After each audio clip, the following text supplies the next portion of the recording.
Let's check out what's inside this Zollie box. This is the little platypus crocheted creature.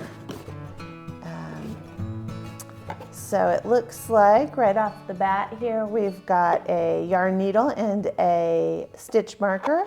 This looks like fiber fill for the stuffed bit of the creature. We've got 4 colors of, this is beam, 3/4 beam cotton.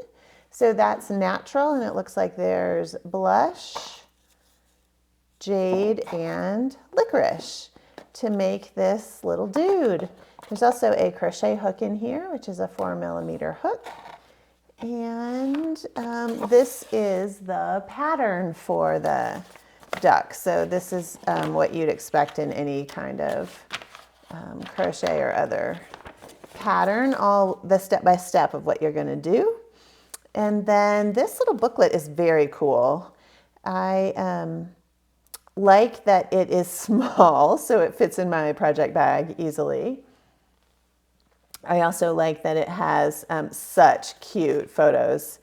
So it goes through basically the whole thing, and you can get links to videos for all of the parts of the project. There is little videos on YouTube, and there's a QR code that will link you to that in the book. And yeah, really, really well done, fun instruction booklet there. So I'm gonna make this little guy, and I can't wait to see how he turns out. Bo and Sal were very helpful in the making of Marty. Well, maybe more Bo than Sal, because Sal tried to unstuff Marty a few times while he was in process. What do you expect from an 8-month-old Dachshund puppy? I had a lot of fun making Marty, and I might actually make another one after this one goes to live with my neighbor's 3-year-old. He came together really easily, sewed him together, and then he had a little photo shoot. I hope you have fun making your own Marty the Duck.